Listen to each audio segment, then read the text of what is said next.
Welcome. What are we, about 10 hours after the game? I was accused last week of being a little bit emotional, and maybe I should just hold off on these reviews and think about it a bit more. But I did promise myself that these Thursday night games, I'm not going to do them straight after a game on a Thursday night, but I want to get them out of the way. And I was accused of being a bit emotional. Yeah, I don't know about that. You can only be yourself. Great performance, wasn't it? Great performance. I think after the game, I like to look at social media. And last week, I suppose the rhetoric around the game against the Tigers last week, that it was a poor game of football. And I'm talking about the neutrals here, not necessarily our supporters. When you're watching your own team play, you're so transfixed in what your team is doing. You really don't give a shit about whether the game is good or not. But when you are a neutral, you want a good game of football. And I know that myself. If a game's poor and I'm watching it on the tube, sometimes I'll even switch off. Might even go to bed or switch the channel or get distracted. So when I checked social media after the game last night, it was all positive from opposition fans. Yeah, they might hate us, but they do appreciate a ripping game of football. And that's what was said last night. Not just from the neutrals, but also from the wider sort of mainstream media as well. Big stage, big nights, big occasion, and a big opponent. Last year's premiers. It was a big game, full of drama at stages, excitement. It was terrific. It was eerily similar to the front half of last year, and that may be a little bit simplistic at the moment. You'd probably have to go back and look at our sort of team stats and our numbers and compare what we did last night maybe to what we were doing at the start of last year. But I just felt it was like four or five games that we played in wins last year. I think the one against the Bulldogs early in the year where we led comfortably, excuse me, and they stormed home and we hung on. And there was the Port Adelaide and Hawthorn games at the MCG where we had big margins and just hung on. And the Sydney Swans game as well at Marvel Stadium when we had control and they came late and we were able to hang on. So I'm not getting too carried away with, I suppose the execution of the win. I love the quality of the win, but maybe not so much the execution.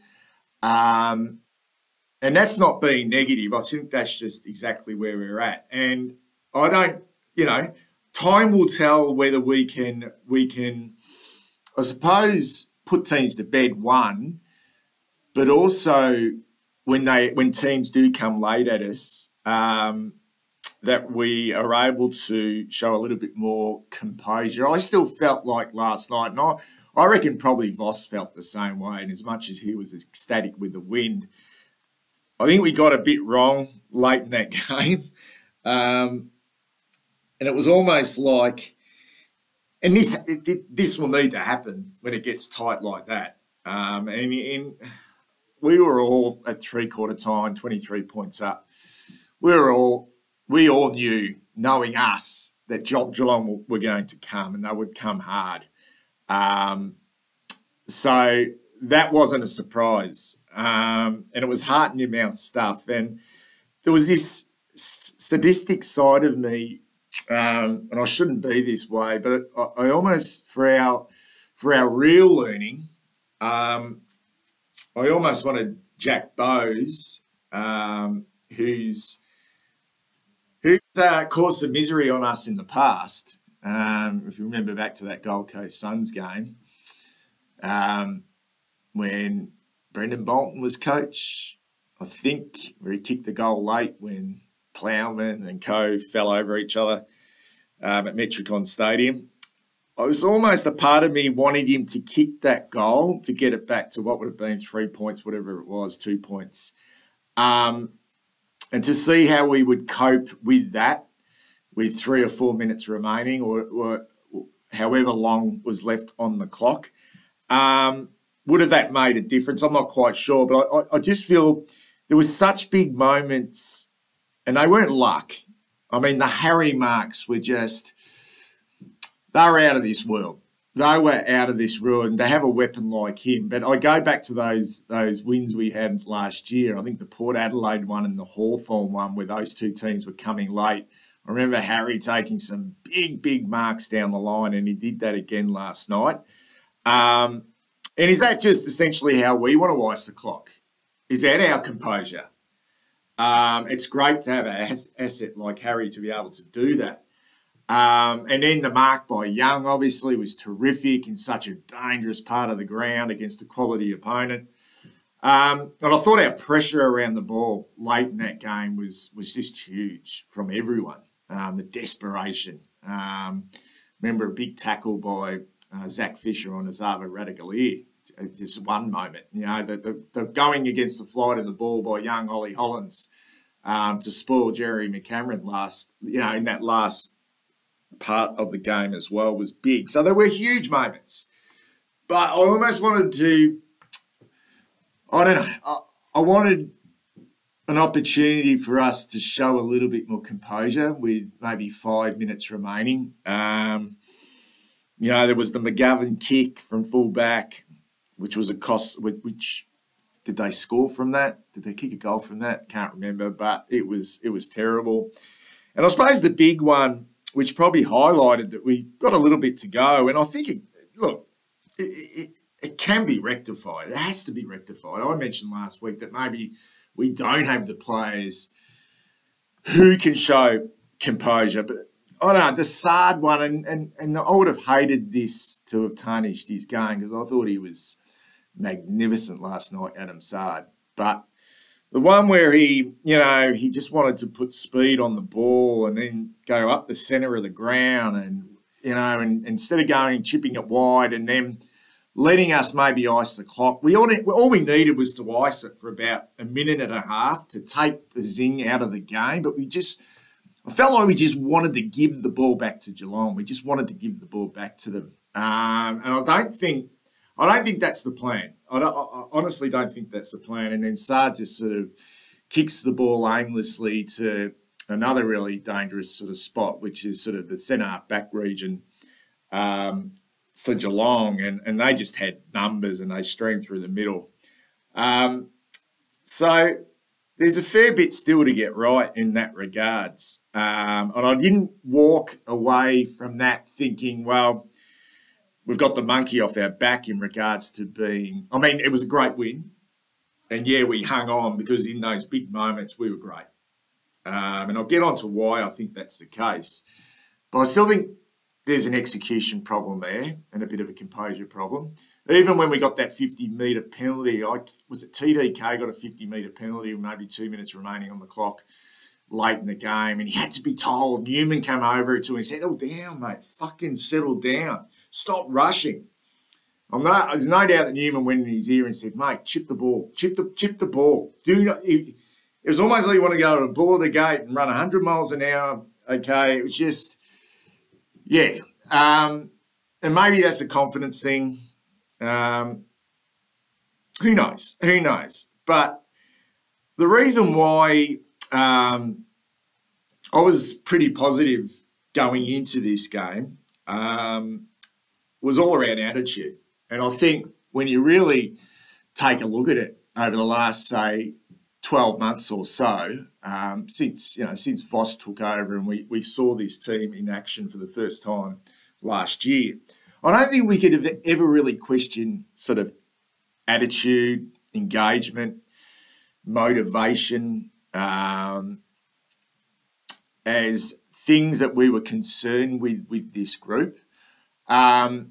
It's probably more, from my point, been around capabilities. And sometimes the sort of, whether we have a deep enough list. But I've got no doubt in my mind that Voss, given the player he was, given the person that he was, that he only wants players in this team who have a competitive streak, have a willingness to compete. It's no surprise to me that guys like Dow and O'Brien are on the outer. Sure, they have flaws in their game like any other player has flaws. I mean, people say, why isn't O'Brien playing over, why isn't Paddy Dow playing over Ed Curnow? They both don't use the ball that well. Well, have a look at the difference. I mean, Curnow has a competitive streak in him. He has an appetite for the contest. So I've got no doubt that that's the case with this team. And we saw it at play last night. We had really good moments. We were a lot attacking with the football, not necessarily fleet-footed, but just ball movement was a lot quicker. We attacked the corridor. We looked a lot more dangerous. We came at Geelong and we were able to put them under a lot of pressure, particularly, not so much the tackling was good, but more frontal pressure. Our ability, I think the word is D1, corralling. I thought we really did make them panic, and that was great to see. And what happened, similar to early stages last year, we got our smalls involved. They were engaged because we got the ball inside forward 50 really quickly, and the small forwards weren't pushed up the ground. They were able to hold their space because we got it in there quickly. One little concern with that, though, and I thought they were terrific, our smalls last night. We still only had 48 inside 50s last night. And what did we have, mid-40s last week? Now, I heard an interview on the radio before the game with our defensive coach, Aaron Hamill. And he said they wanted to play a lot quicker last night. This was before the game, they needed to play a lot quicker, a lot braver. And he said anything below 50 inside 50s generally won't get the job done. So I'm looking at that number 48 and I'm still thinking, well, we're doing a bit right in our front half. Even last week against Richmond, we talk about the synergy from our mids going inside forward 50. Well, maybe it's about generating more opportunities for our forwards because I still think 48 is relatively low. So that's something to keep an eye on moving forward. But I just think it was a great team effort. And I understand that Geelong, and I mentioned this in the preview, aren't the team they were last year. They aren't. They clearly aren't. And they, for parts of that game, they were a little bit off last night. But they are a terrific football team. They really are a terrific football team and a dangerous football team. And that front half of theirs is electric. And Jerry McCameron last night was pretty much unstoppable. And he nearly won the game off his own boot. We just could not contain him. Although we were able to put the clamps on the rest of the Geelong forwards, which was really pleasing.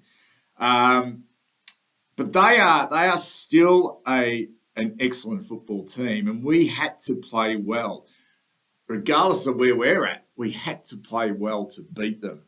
And you could say, well, we had opportunities to, when we were 28 points up, to really put them to the sword.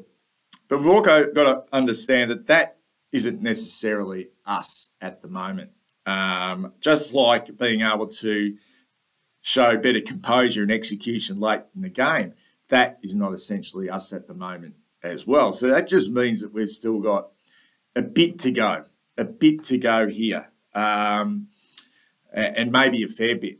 But I cannot, and no one can knock the competitiveness and the motivation and attitude that Voss has been able to build, and you can call this leadership and culture, to this group. And to see a team, not have Patrick Cripps, I suppose, and I know he's captain, he has to carry them on his shoulders, and see other players step up in big moments as well and take that responsibility. It was really pleasing last night. I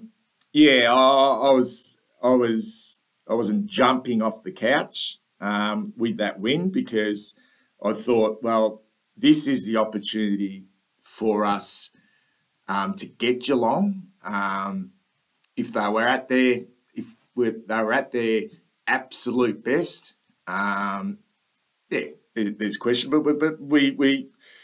we played a really good brand of football, a consistent brand of football for the most part, which really challenged them and made life difficult for them. And we asked, like I mentioned, Collingwood asked questions of them last week, and we asked questions of Geelong last night, and I think that was the most pleasing thing. Lapses in concentration at times were costly, but that happens. I think I go and conceding goals, easy goals on the back of having really good momentum. That happens as well in games, but it's an area that I still think can be worked on as well. I go right back to the, was it three-quarter time? Tom Hawkins marks, about 45 out on the boundary line. Looks like he's going back to have a shot at goal on the three-quarter time siren. I'm not quite. It was about 30 seconds to go. Lapse in concentration by Sam Doherty, who's manning up Jeremy Cameron, who takes an easy chest mark, about 25, 30 out on a really tight angle. But the quality of Cameron is probably going to kick those goals out at 8 out of 10. It was just a lapse in concentration by Doherty at a really important part of the game. So they're the little areas that I'd like still to be fixed. When we do have momentum, that we do concede, not so much lots of goals. That came at stages, there was in the second quarter where they got multiple goals, and then obviously in the last quarter. But I think we're getting it better at stemming the tide and putting the clamps on in that regards. But there's still the lapses when we do have momentum, and just I think they're more concentration. You could call it fatigue as well when players get tired at the back end of quarters. They are gassed, but it can be costly. I'm just going to run through the players like I did last week, just really quickly. As I said, it's a terrific team performance. It really was. Akers was big. Yeah, I think there's heart in your mouth stuff with Blake Akers. But he was big mark late, strong at the contest. Thought he controlled his wing, had a couple of really good inside forward 50s. I think he had 6 or 7 inside 50s. So he worked fucking hard in the front half, but also pushed back and helped out defensively, so much so that I thought late in the game he almost played as that 7th defender, and he was brave in the air. Chera was serviceable again. I think he's going to build into the season.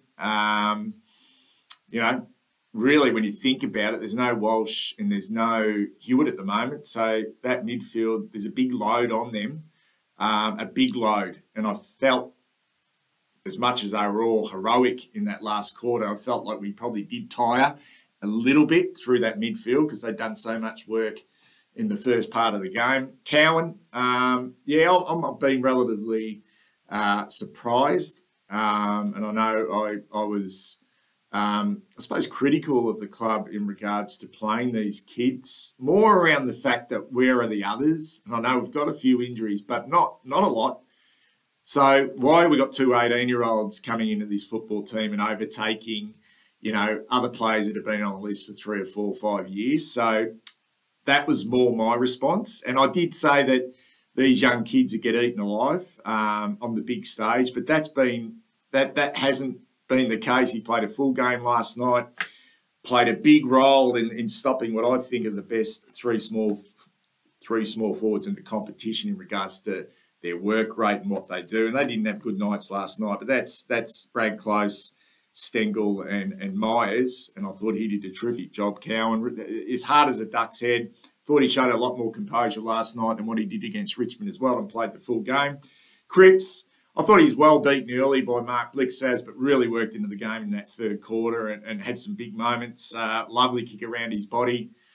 Showed terrific composure at times for the skipper. I think it was a really solid performance. Curnow, just electric, 5 goals, got into the right spots, kicked well, was a handful. He just the goals came at crucial moments for us, although they didn't come late in the game. Would have liked to have got 6 goals as well, maybe one in that last quarter. But our inside forward 50s really did dry up in that last term. Ed Curnow was huge.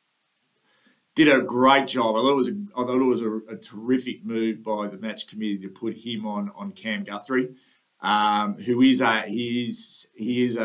bit of a barometer for them through the middle, and forced Guthrie to go to half back in the last quarter, which, could have we pushed Curnow then to Guthrie? No, you don't want to muck your structure up. But Curnow was huge in the last quarter with 11 touches. So I spoke about his competitiveness before. Thought De Conning was okay. Had some big moments. We've been able to push bigger opponents out of the way and get the ball moving forward. Felt like he was really engaged in the game and really up for it. I didn't mind his performance. 22 hit-outs in tandem with Mark Pitnet. Doherty, thought he was a little bit down last night. Played a role, but I just thought he's a bit of his composure, fumbled a little bit. Still had 21 touches. I just didn't think it was one of his more polished performances. Thought Durden worked into the game. Having those 3 small forwards really, I suppose it's the speed and the work rate. I mean, I think that the role of the small forward in the modern game is the hardest. I really do. When you see them up around the halfback flank and then in a back pocket, and then you see them sprinting forward and the selflessness, and then they're asked to apply forward half pressure, and then asked to then hit the scoreboard. It's not a role. The role has changed so much, and that goal he kicked was just unbelievable. So I thought only 8 touches, but I thought he looked good. He made us look a little bit different. Fisher, another one who worked into the game after a quiet preseason and pretty ordinary last week, did some really good things. Really good things last night. I was pleased to see him have that game after his performance last week. I loved Holland's game, and there's another one I had my doubts about, but that's a bloke with that's a bloke who's born lucky, obviously, with that engine. That's something else. I'm liking him to, I suppose, Sam Walsh in that regards. It's the type of, he's only slight, so that's the only concern. But his ability to want the ball in his hands. He wants to be out. He's not overawed. And 20 touches. He's having big moments in games, and I think we're starting to nail one of the most important positions on the ground, and that's the wing. Well, every position is important, but the wings. Kennedy, big again, just in the right spots at the right moment. What he lacks in, I suppose, leg speed, he makes up in just smarts and contest. Thought he was terrific. McGovern down. Thought he was down from last week. Maybe it's the second week back. That was a bad error that could have been more costly than it was. And that's 2 weeks in a row that he's made some blues in our back half. And I think he's better than that. I really do. I didn't think it was a great game by him. Although, did he spend some time on Cameron? Nah, I think that was mostly Lewis Young. He had Rowan at times. Rowan wasn't great. So, defensively he was okay. But I just didn't think offensively, and some of his decision-making was probably up to his standard. Harry worked his ass off in our front half, got to plenty of contests and halved them, allowing our smalls to get involved. I thought Sam De Conning played pretty well on him again, and that's credit to him. But what Harry was able to do, like, not many players can do that in those big moments. And wow, yeah, you could get in the votes just for that 3 minutes. There's some of the best hands in the competition. Motlop good again, It's sort of nearly moments for Motlop, nearly moments, yeah? Just nearly moments. You can just see him growing and still a long way to go. Still a long way to go. Newman, solid again. O'Brien, can't really comment. Came on late, didn't do a lot. So it's hard to comment on one quarter of footy. Owies, thought he was good, really good. 3 goals, made the most of his opportunities, got busy. And he was the one who cashed in on good work by those small forwards. He was the one that cashed in. So that was good. He was clinical in front of the big sticks. Pitnet, yeah, surprise move to come in. Somewhat of a surprise. And I thought it was a reasonable first game back. I need to see more of that combination between him and DeConning and what that looks like. Thought it was an okay performance by Pitnet. Sard, terrific. And I did not want his game to be tarnished by, I think, that mistake late in the game, where he was trying to take the game on, but we just needed a little bit more composure there. But he was terrific defensively, but I think the offense came back. The running from behind, linking up from behind, attacking the corridor, coming up, pressing up a little bit higher, not courting too deep. It was a very good game by Adam Sard last night. Silvani, I thought, was actually quite creative in the front half, but continues not to impact the scoreboard. So whether that's a concern, came off and spent the last quarter on the bench and was replaced by O'Brien. Was that probably a tactical move? Not quite sure there was any injuries there, more to get some leg speed, a little bit more energy into the game for us. Wiedering had the job on Hawkins. Yeah, Hawkins had a couple of little moments where he pushed Wiedering under the ball, and he's such a good player. But, yeah, Wiedering looks like he's in pretty solid form at the moment.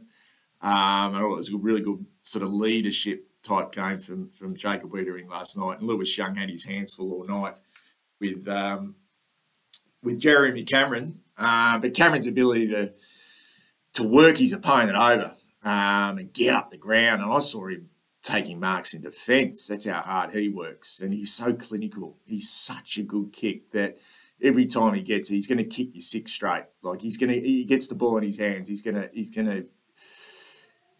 make the most of it. And I thought Lewis Young, yeah, it wasn't a poor performance, but I was just rapt. I was just rapt for him that he was able to make a huge impact on that game late.